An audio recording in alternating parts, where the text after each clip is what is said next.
The cradle rocked for days on its own. There was no motor. There was no visible person rocking it. But was someone or something rocking it? In Lynchburg, Virginia, the house at 1104 Jackson Street is known by locals to have a frightening history. They refer to it as the Rocking Cradle House. The original house dates to 1819, but it has undergone a few renovations and additions since then.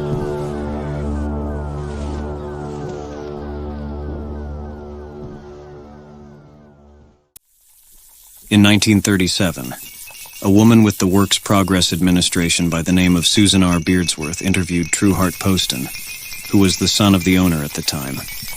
Poston revealed that a ghost of an angry Civil War major haunted the home, causing doors and latches to open on their own.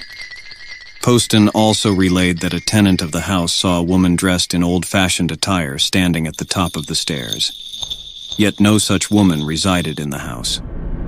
Poston also explained that sounds of a body falling out of an upstairs window had also been heard, yet without any signs or explanation. The most eerie supernatural occurrence at 1104 Jackson Street, however, involved a baby's cradle. It is this inexplicable and unsettling series of events that gained the property its namesake of the Rocking Cradle House.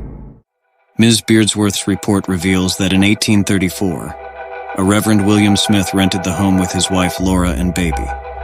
They appeared to also have a live-in nanny.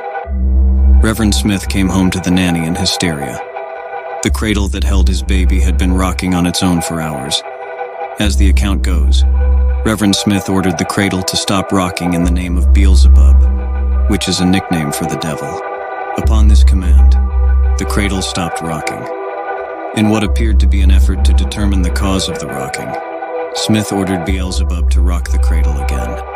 Thereafter, the cradle started rocking again.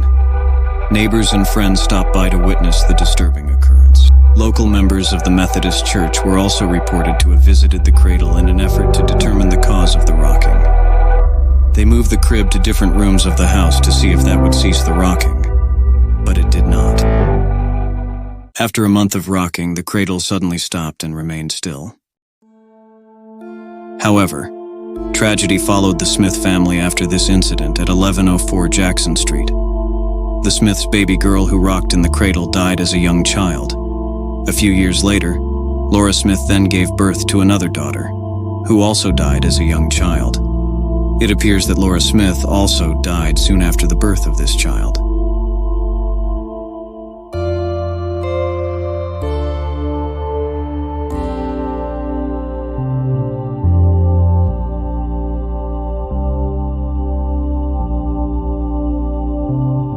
The cradle is now housed in the basement of the Lynchburg Museum located at 901 Court Street.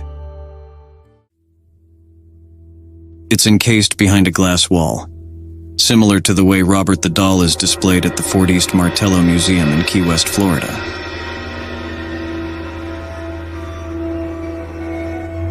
The museum is protecting the cradle since it's an antique, but perhaps the museum is also taking measures to protect visitors from the cradle.